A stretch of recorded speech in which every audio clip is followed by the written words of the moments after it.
Assalamualaikum warahmatullahi wabarakatuh. Perkenalkan, nama saya Ulaya Azizah Anargia dari kelas 10 IPA 7. Nah, di sini kita akan membahas apa sih masa Paleolitikum, Mesolitikum, Neolitikum, dan Megalitikum. Sebelumnya, apa sih zaman prasejarah? Zaman prasejarah adalah zaman yang sangat-sangat berbeda dengan zaman sekarang. Nah, hal ini dikarenakan pada zaman prasejarah semuanya sangat sederhana dan mereka hanya memanfaatkan apa yang ada di alam saja. Zaman prasejarah memiliki 4 periode, yaitu Paleolitikum, Mesolitikum, Neolitikum, dan Megalitikum. Zaman ini memang pernah ada loh, terjadi berjuta-juta tahun silam. Ada banyak penemuan yang dapat membuktikan bahwa zaman ini pernah benar-benar terjadi. Apa aja ya? Ayo kita cari tahu satu-satu. Oke, yang pertama ada zaman Paleolitikum atau zaman ini juga disebut zaman batu tua. Yang pertama ada pengertiannya. Zaman Paleolitikum atau zaman batu tua adalah zaman yang memiliki ciri khas berupa perkembangan alat-alat batu. Zaman ini mencakup sekitar 95% masa prasejarah teknologi manusia. Paleolitikum adalah zaman yang diperkirakan ada sekitar 2,3 hingga 3 juta tahun yang lalu. Manusia zaman ini disebut manusia purba yang hidup di goa ataupun gubuk secara sederhana. Batu, tulang belulang, itu adalah alat-alat yang membantunya mencari makan dan juga membantunya menjalani kehidupan. Nah, selanjutnya ada jenis-jenis manusia pada masa Paleolitikum. Nah, berdasarkan penemuan fosil manusia purba, jenis manusia purba yang hidup pada zaman Paleolitikum. Yang pertama, ada Pithecanthropus erectus. Yang kedua, ada Homo wajakensis. Yang ketiga, ada Meganthropus paleojavanicus. Dan yang terakhir, ada Homo soloensis. Nah, mereka juga memiliki ciri-ciri yang membedakan masa ini dengan masa yang lainnya. Yang pertama, mereka hidup dalam kelompok kecil agar lebih mudah bergerak mencari makanan. Nah, berarti mereka ini nomaden yang dimana mereka bergerak-gerak dalam kelompok kecil untuk mencari makanan. Berpindah-pindah. Nah, selanjutnya, mereka banyak menggunakan perkakas batu, meskipun saat itu terdapat perkakas yang terbuat dari kayu dan tulang juga. Selanjutnya, mereka memilih lokasi tempat tinggal yang aman dari predator, musuh, dan terlindung dari cuaca buruk, seperti di dekat sungai, danau, dan puncak bukit yang rendah. Namun, karena air di sekitar lokasi mengikis, nah banyak nih tempat tinggal orang-orang ini yang hancur sehingga mereka harus berpindah-pindah tempat. Selanjutnya, mereka berburu hewan liar. Nah, berburu hewan liar ini untuk diambil dagingnya dan mengumpulkan makanan dari hutan. Selanjutnya, mereka membangun gubuk kayu semi permanen sebagai tempat tinggal. Nah, jenis rumah lainnya adalah berbentuk seperti tenda-tenda kemah di dalam gua, di rumah dari kayu, jerami, batu, dan bangunan dari tulang. Dan yang terakhir, mereka sering menggunakan bagian belakang gua sebagai tempat menyimpan sampah dan pintu alternatif. Nah, jadi kan mereka hidupnya di dalam gua nih. Nah, mereka menyimpan sampah dan pintu alternatif. Mungkin kalau zaman sekarang pintu belakang, nah itu di bagian belakang guanya. Nah, di sini ada kepercayaan dan peninggalan pada masa Paleolitikum. Untuk kepercayaannya, sistem kepercayaan yang dianut pada zaman Paleolitikum ini yaitu animisme dan dinamisme, serta mereka melakukan pemujaan terhadap roh nenek moyang. Peninggalannya, sebenarnya ada banyak peninggalan dari masa Paleolitikum ini, cuman beberapa di antaranya. Yang pertama ada kapak genggam. Nah, kapak genggam ini banyak ditemukan di zaman sekarang di daerah Pacitan dan biasa disebut sebagai chopper atau alat pemotong. Nah, yang kedua ada kapak perimbas. Nah, fungsi dari kapak perimbas yaitu untuk merimbas kayu, memahat tulang, serta digunakan sebagai senjata pada zaman itu. Zaman Mesolitikum atau zaman Batu Madya merupakan zaman yang tentunya lebih maju daripada zaman Paleolitikum. Nah, pada zaman ini manusianya sudah lebih cerdas daripada pendahulunya. Mereka menetap dan membangun sebuah tempat tinggal yang semi permanen, dan juga mereka sudah mulai melakukan bercocok tanam dengan barang-barang dan alat-alat yang sederhana. Oke, yang kedua ada zaman Mesolitikum. Untuk pengertiannya ya, zaman Mesolitikum merupakan zaman Batu Madya atau tengah. Kenapa sih dikatakan tengah? Karena zaman ini diperkirakan terjadi pada masa Holosen yang terjadi sekitar 10.000 tahun yang lalu. Di zaman Batu Tengah ini dipercaya kalau manusia-manusia prasejarahnya masih menggunakan batu untuk alat mereka sehari-hari. Nah, untuk kehidupan manusia pada zaman itu. Contoh manusia yang mirip dengan zaman ini adalah dari bangsa Melanozoid. Bangsa tersebut akan menjadi lebih menyerupai nenek moyang yang orang dari Sakai, Aeta, Aborigin, dan juga kepada orang-orang Papua. Dan untuk kepercayaannya, orang-orang yang hidup pada masa Mesolitikum ini memiliki kepercayaan animisme dan dinamisme, sama seperti masa Paleolitikum.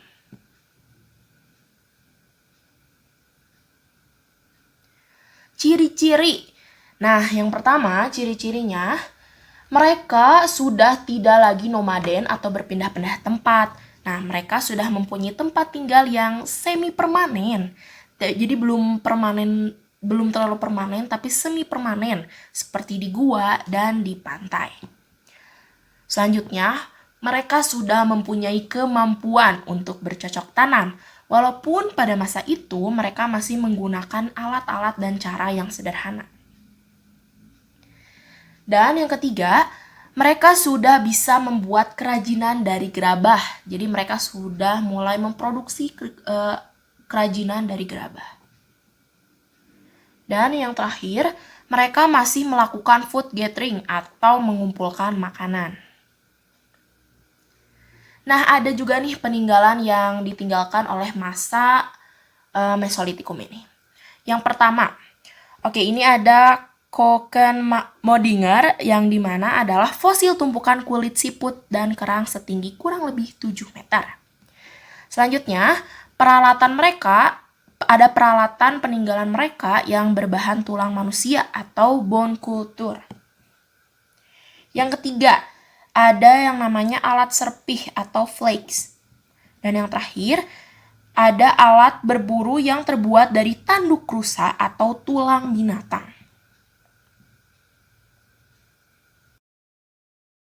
Pada zaman ini telah hidup Homo sapiens yang merupakan pendukung kebudayaan pada zaman Batu Baru.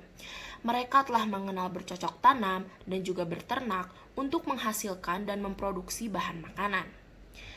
Bergotong royong dan hidup bermasyarakat sudah dikembangkan di zaman ini. Zaman yang ketiga adalah zaman Neolitikum. Nah, zaman Neolitikum atau zaman Batu Tua kira-kira 1.500 tahun yang lalu. Manusianya sudah mulai memasuki zaman di mana mengalami berbagai bentuk perubahan dari masa sebelumnya. Nah, di dalam masa ini, cara bertahan hidup yang dipakai oleh masyarakat sudah mengalami perkembangan yang sangat pesat. Yang awalnya mereka menerapkan sistem food gathering, berubah menjadi food producting, yang terdiri dari mereka melakukan bercocok tanam dan memelihara hewan ternak. Selanjutnya, di masa inilah manusia sudah mempunyai tempat tinggal berupa rumah panggung yang sifatnya permanen untuk melindungi diri mereka dari perubahan cuaca dan serangan dari binatang buas. Manusia dan kepercayaannya. Manusia yang diperkirakan hidup pada masa Neolitikum adalah Austroasia dari Hamer Indo-Cina. Nah, lalu dari Austronesia dari Astria. Selanjutnya, kepercayaan mereka adalah animisme dan dinamisme, sama seperti masa-masa sebelumnya. Ciri-ciri yang membedakan masa ini dengan masa yang lainnya. Yang pertama,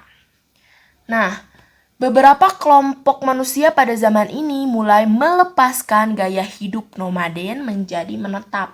Nah, mereka yang awalnya berpindah-pindah tempat tinggal, mereka sekarang mulai menetap. Selanjutnya, manusia zaman ini belajar memelihara tanaman dan hewan ternak domestik, sehingga tidak lagi bergantung pada berburu, memancing, dan mengumpulkan tanaman liar. Pada zaman ini, sistem produksi makanan mulai dipelajari dan dikembangkan. Nah, yang dipelajari dan dikembangkan di sini adalah bertani. Selanjutnya, mereka menghasilkan sejumlah jenis perhiasan yang dibuat dari terakota, kulit kerang, dan batu. Selanjutnya, peralatan yang digunakan pada masa itu adalah mikrolit, cangkul batu, batu cincin, tongkat gali, serta perkakas dan senjata yang terbuat dari tulang. Mereka menggunakan kapak sebagai senjata utama sehari-hari. Nah, rumahnya sudah berbentuk persegi panjang atau lingkaran yang terbuat dari lumpur dan alang-alang. Nah, berdasarkan ciri-cirinya ini berarti masa ini sudah terlihat adanya perkembangan yang sangat pesat dan ini adalah zaman yang lebih maju daripada zaman sebelumnya. Selanjutnya ada peninggalan dari masa Neolitikum ini. Yang pertama ada pemukiman kuno. Nah, para arkeolog telah menemukan lebih dari selusin tempat tinggal batu bata lumpur di Catalhoyuk yang berusia 9.500 tahun. Arkeolog memperkirakan bahwa sebanyak 8.000 orang mungkin pernah tinggal di sini pada suatu waktu. Nah, rumah-rumah mereka bergerombol begitu rapat sehingga warga harus masuk ke rumah melalui lubang atap. Nah, mungkin saking banyaknya orang pada masa itu, mereka tidak menggunakan pintu mungkin ya kalau zaman sekarang. Jadi mereka menggunakan lubang di atap. Nah, peninggalan lainnya yaitu ada kapak. Ada kapak persegi, kapak lonjong, dan kapak bahu yang terbuat dari batuan nefrit. Selanjutnya, peninggalannya ada gerabah dari tanah liat. Lalu pakaian mereka berbahan dasar serat kayu, perahu yang terbuat dari batang pohon, anyaman berbahan dasar rotan, rumput, dan bambu. Zaman Megalitikum disebut juga zaman batu besar. Kenapa sih disebut zaman batu besar? Karena pada masa ini manusianya menggunakan batu-batu yang berukuran besar untuk peralatan kehidupan mereka sehari-hari. Pada zaman ini mereka sudah bisa membuat dan juga meninggalkan kebudayaan di zaman batu besar tersebut. Nah, aktivitas sehari-hari mereka untuk mencari makan adalah bercocok tanam dan juga memburu hewan-hewan. Megalitikum. Menurut hasil analisis dari para ahli arkeolog, mereka menyebutkan bahwa ciri-ciri zaman atau masa Megalitikum ini terletak pada fosil yang mereka temukan. Di mana pada zaman itu ada banyak sekali peninggalan berupa kapak batu, rumah batu, dan perlengkapan lain yang terbuat dari batu. Lalu ada manusia dan kepercayaannya. Ada beberapa jenis manusia pendukung yang hidup pada zaman Megalitikum. Di antaranya, yang pertama ada Meganthropus paleojavanicus, dan yang kedua ada Pithecanthropus. Nah, Pithecanthropus ini terbagi menjadi 3, yaitu yang pertama ada Pithecanthropus erectus, yang kedua ada Pithecanthropus mojokertensis, dan yang ketiga ada Pithecanthropus soloensis. Nah, untuk kepercayaannya sendiri, mereka menganut kepercayaan animisme dan dinamisme. Selanjutnya ada ciri-ciri nih dari zaman Megalitikum. Yang pertama, mereka telah melihat sistem pembagian kerja. Yang kedua, telah ada pemimpin atau kepala suku. Yang ketiga, mereka sudah memanfaatkan logam untuk dijadikan peralatannya sehari-hari.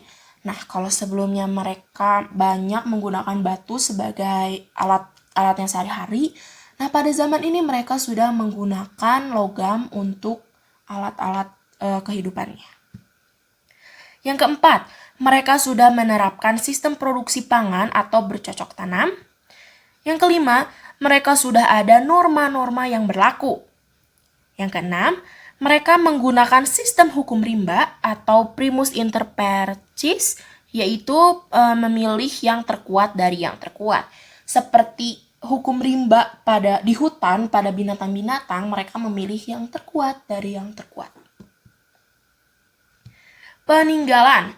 Nih, peninggalan mereka ada 7, kita bahas satu-satu ya.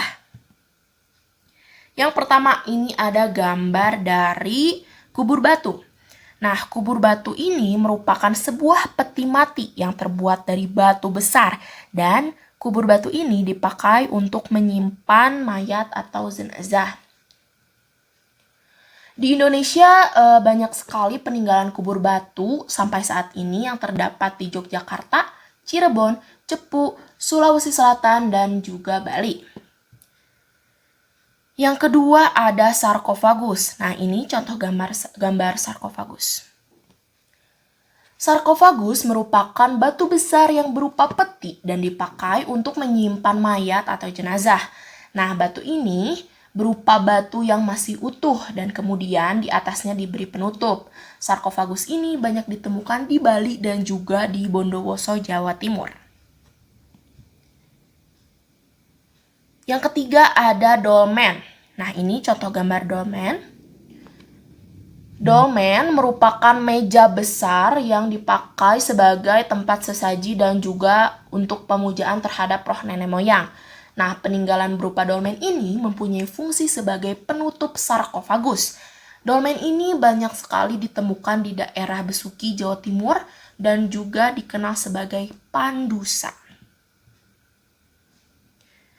Oke, yang selanjutnya ada menhir, ini contoh gambarnya. Menhir merupakan batu besar yang cuma satu dan berbentuk seperti tugu atau tiang yang diletakkan dengan posisi berdiri. Nah, menhir ini mempunyai fungsi sebagai tanda peringatan dari sang nenek moyang.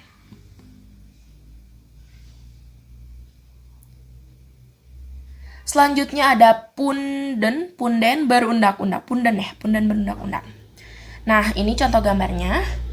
Punden berundak-undak merupakan bangunan dari batu besar yang bertingkat-tingkat. Struktur yang ada di punden berundak-undak ini berbentuk teras yang mengarah ke atas pada satu titik. Punden berundak-undak mempunyai fungsi sebagai tempat pemujaan roh nenek moyang. Selanjutnya ada arca atau patung. Nah, ini contoh gambarnya. Arca atau saat ini disebut dengan patung merupakan batu besar yang dibentuk seperti manusia maupun hewan yang melambangkan sebagai nenek moyang. Peninggalan arca atau patung ini mempunyai fungsi sebagai pemujaan ya. Para peneliti menemukan arca di Sumatera Selatan dan Sulawesi Selatan.